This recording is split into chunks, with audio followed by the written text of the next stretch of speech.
Hey everyone, Meredith Placko here with William Bibbiani, and we are on part 10 of Twin Peaks. Oh my goodness. I know, 8 more to go. It's the peakiest show we have ever reviewed. It peaked at my favorite episode, which was part 7. Oh yeah. That like super Eraserhead episode. Yeah, that's truly bizarre. And now we're back again, we've been in just good old fashioned Twin Peaks territory. Lots of awkward behavior. Lots of uncomfortable violence against women. This is a really uncomfortable episode if you're looking from that perspective. Can we just talk like Clockwork Orange? Because that's what this episode basically was a nice callback to. Oh yeah? Yeah, I mean the whole, okay, so I'm just gonna get into the meat of it. The whole scene with the horn boy. Yeah. And his grandmother. Yeah, well let's lead up to it. The episode begins with the youngest, as far as we know, member of the Horn clan. Richard. Going to, I guess it's his girlfriend, and she says, I know you had a hit and run with that young boy, and I already mailed a letter to the cops.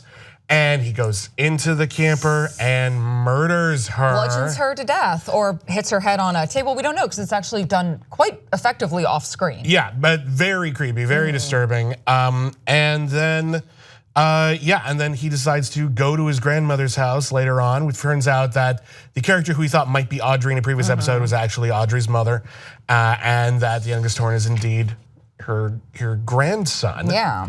It's implied, I think most people are ready to believe that that's Audrey's son. Yeah. However, let us not forget that Donna turned out to be Benjamin Horn's daughter at the end of Twin Peaks as well. So theoretically, they could be going somewhere else with that, but I suspect. But I don't remember, okay, so I don't remember Donna being particularly good or evil, but Richard's either a straight up evil or just a right bastard, which it runs in the Horn family. Don't get me wrong, his granddad's a bastard, well, jerk, not like Jon Snow bastard level, but you know. Well, not like a literal bastard.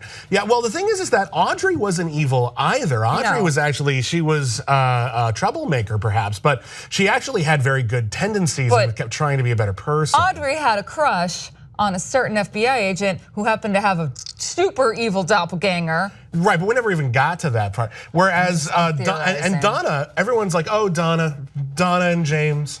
Oh, their love was so pure. And I've actually rewatched that show again. Everything they do is horrible and gets people hurt. No. It's actually like, it would make more sense to me if it's Donna's kid, because Donna and James were terrible characters. Like they were just bad people who thought they were innocent and good. And every time we watched them, we just like, stop hurting everybody. And that's such good Lynchian writing right there. So I think the clues are out there to make this be Audrey and Bob Coop's kid, but I think it would be more effective that, no, he's just a jerk. He's just a jerk. I think like ultimately, like of course we want an explanation for him being like this. Some people are just jerks. Yeah, but I think this guy's just a jerk. And then it boils down to it's a home invasion, and it is horrifying and it is shocking and it is brutal and it is hateful and it sucks. I mean, it's good like scary drama.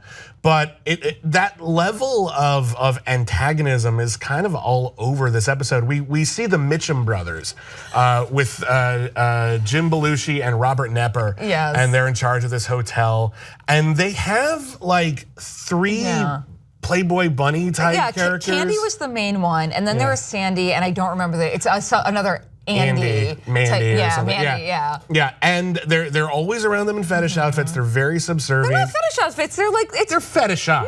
No, they are okay. They're fetishized because it's David Lynch. But if you've ever spent any time in, especially like an off Nevada casino, those are what typical cocktail waitresses will look like. And that's fine, but they're not cocktail waitressing at the time. It seems like they're just there to be like off camera, off the stage, and just been like. And as a result, it feels more fetishy to me. But fair enough.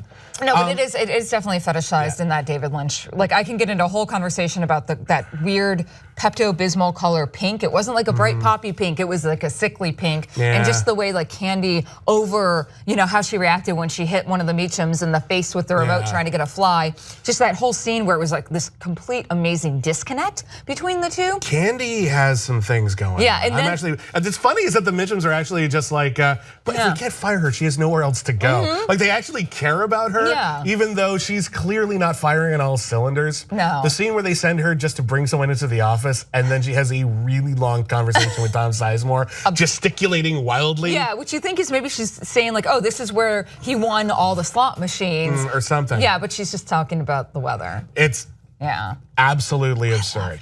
I love the absurdity of it. Like when I see things like that, I'm like, this is Lynch. But also we have the Lynch that just tells this story about like, oh, well, Ike the Spike is in jail. How can we make this run to our advantage and really screw over Dougie? There's speaking of screwing over Dougie, now we've got Tom Sizemore trying to destroy Dougie. Yeah. With this other company, I guess, in Las Vegas, forcing him to tell the Mitchums that Dougie is responsible for their recent mishaps. And Dougie Jones is an enemy of you. What was it? Yeah, like, he's the enemy. Yeah, it's just like, get it? Yeah. Like it's like really shitty Inception. I mean, it's just there was some A++ acting in this episode. That's pretty sweet. I'll definitely say that. But speaking of Dougie getting screwed. Yeah. And the Segway Award goes to Meredith Placko. We finally get Dougie to the hospital. I know. And he's in better shape. And they're like, oh, well, that's good. Yeah, we don't know how. At no point do they say, and he's clearly out of it. Like there's something wrong with him. The doctor just sort of lets that. I thought that would be a major plot point. No. The doctor's like, maybe you should have him to get a CAT scan or something. No, the whole plot point was wife seeing it. I'm like, oh, wow, I really am attracted to him. Man, yeah. How do I want to? Yeah. And then they finally go do the deed. And that unbridled happiness on his face. He's like, yeah. It reminded me of Big. Yes. When Tom Hanks is like a 10-year-old, like what is it, like 13-year-old boy trapped in a man's body, and then he gets to have sex for the first time. And when you watch it when you're a kid in the 80s, you're just like, oh, that's kind of sweet. And you watch it as an adult, you're like, that's fucked up as hell, actually. Oh my God, she is gonna feel so weird after all of this. They did that. And again, we know that Kyle MacLachlan, Dougie Jones, Dale Cooper, it's not all there, man. It is not comfy. It is not. There's a whole lot of weird and like a particular brand of weird, an unsavory sort of weird. Yeah, that is just draped over this like a cheesecloth. This whole episode, I think, forced me to feel, it didn't even force me, it just did a good job. I felt uncomfortable. I just generally felt uncomfortable in almost every scene. I was like, oh, okay, this brutality against an older woman. Okay, that's weird. Oh, this brutality against the trailer park woman. That's weird. Oh, okay, kind of like, I mean. The brutality against Amanda Seyfried, don't even talk about that. We got into extremely abusive territory again there too. Yeah. Yeah. Like all that, and then like the sex scene, I'm like, yeah, that's. Also kind of creepy. I mean, he didn't consent, but he did not consent. Like, it was awkward. It's not cool. It's not cool in a variety of ways. We found out that Chad at the Twin Peaks Police Department, kind of surprising no one. Like, if he's gonna eat in the conference room, you know he's evil. Yeah. So he's gonna help cover up a murder. I know. Oh, thanks, Chad. I hate you, Chad. But on the lighter side, we did get to see a nice first date with David Lynch and Tammy looking on as Albert and I forget the name of the forensic doctor in the fetishized woman.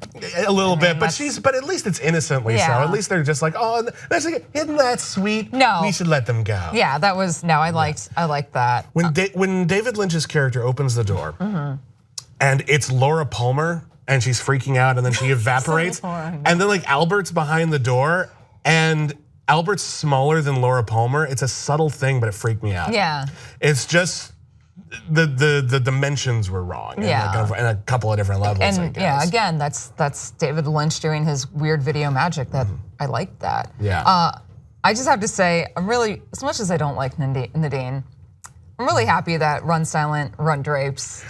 Right, it worked for her. She did not have an easy go of it in the original series of Twin Peaks. By the end of the season, it seemed like she was going to get a divorce, and she didn't want one, and it was pretty brutal. Yeah. And Run Silent, Run Drapes looks like a pretty successful business. Right? And I got to tell you something, Run Silent, Run Drapes, great title. I know. Really, really good. Like I would buy drapes there on principle. I know. It's got a really good name. Yeah. Are we forgetting anything major? I mean, Russ Hamblin had another speech, but I'm not sure it went anywhere.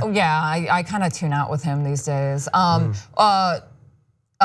Jerry Horn. in the forest. You can't fool me. I've been here before. Yeah. It's the Black Lodge. It's gotta be. Something. It's gotta be. Well, then Ben Horn talking to, I guess it's his ex-wife now. Yeah. Yeah. I'm not giving you more money, even though you were just brutally assaulted. You know what's interesting is that Ben Horn was very adamant about not sleeping with Ashley Judd's character. And it doesn't seem like as though he's married anymore. Yeah. So he could, but there's something about like Ben Horn's character towards the second half of season 2 of Twin Peaks was kind of desperately trying to be a more decent human being. Yeah. Like he was a monster. Yeah. No, he really was. And it seems like he's actually like tried to perpetuate that. And you kind of got to give him a little. Well, I don't know. I'm tempted to give him a little credit, but it's Twin Peaks. For all I know, he could also be remarried, and we don't. Yeah. Oh, that's true. It's a good point. We haven't even talked about that. Let's see other things. FBI got a copy of Diane's text. So that kind of trucks along. Like that's one of those things that you'd think they would take forever to get to, but no. Just and then the reveal that Bob Coop was at the penthouse. Yes, with the weird glass box and the murders. Yeah. I suspected obviously there had to be a connection. Yeah. There was some connection between that box and the Black Lodge. It's possible that maybe Bob was trying to capture Coop if he ever escaped. Yeah, that would make sense. And it just didn't work out. Oh, yeah. But I don't know, like once you get into the mythology of it, that's where they start playing it real fast and loose. So it's actually a little hard to say. Yeah, the thing with Twin Peaks, as we've said time and time again as we review it on the show, it's just kind of cataloging the stuff that happened. Yeah, no, it is. It's a lot of stuff, and we can speculate and we can talk about it, but it doesn't cohere the way a conventional narrative does, and it's difficult to say what the painting is gonna be until we've seen all of it. It's like pointillism. We're just pulling out further and further back, and eventually we'll see what the picture is. What did I said to my boyfriend last night when I was watching it? I was like, I can't wait till the whole 18 hours are out, and I was like, I'm gonna get drunk, do acid, shrooms, crack, cocaine, meth, and opioids, none of which I do except for drinking Eve, and I gave that up last week, just to watch it all in 18 hours to figure it out. I'm really not gonna do that, but I think I might do a sleep deprived, watch it all in 18 hours. We don't condone that. No, we don't. I just made a joke. And we might do it. We might do it anyway. My boyfriend took me seriously, and that's the scary thing. That is kind of scary. Speaking of, 2 other things, Log Lady. Yes, back saying weird shit. The Truman brothers are true men. Circle is almost complete. Dream of time and space. That what is and is not. Laura is the one. Could mean everything or nothing. Yeah. It could be the thing that unlocks the entire series. It could be a bunch of gibberish that sounds good. David Lynch does both at the same time. And I mean, I'm glad. I like the Hawk connection though. It makes me happy. Yeah, and it's nice that the Log Lady got to be a part of this. It's nice that they found a way to take a lot of the actors who sadly are not with us anymore and incorporate them into the narrative without pretending they didn't exist. Yeah. There's still characters we're waiting to meet. There's still characters that we've seen only briefly. We don't even know if they're ever gonna be. Like James was in the first episode of the season, and we haven't seen him again. I know. I guess he's just not important. Just like we got that James is covered. Yeah. We don't need any more. No one likes James. We just know he's there. Yeah. Go back and make your boxing movies, James. Aww. Musical appearance this week by Moby and Rebecca Del Rio singing No Stars from Moby's 2011. There you go. Yeah, I know. So I love David Lynch, and I have very similar music tastes. So I get so excited. You like just dreamy, sort of amelodic. Well, not amelodic always, but sometimes. Yeah. Well, he's also directed a lot of my favorite artist music videos too. So I like to give shout outs to the musical guest appearances. I just really want I would love for him to truly mix it up. Just one of these final musical acts. Like get Snoop Dogg. That would be awesome, right? like Snoop Dogg or Ed Sheeran. Yeah.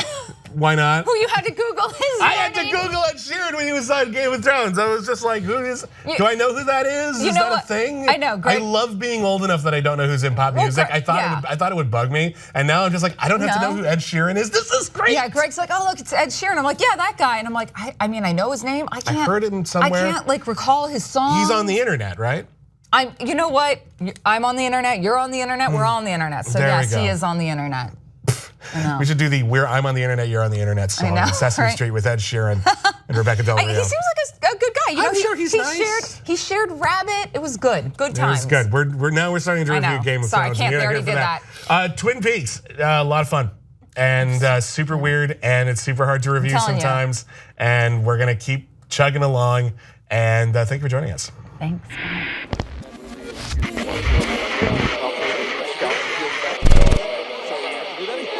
know that.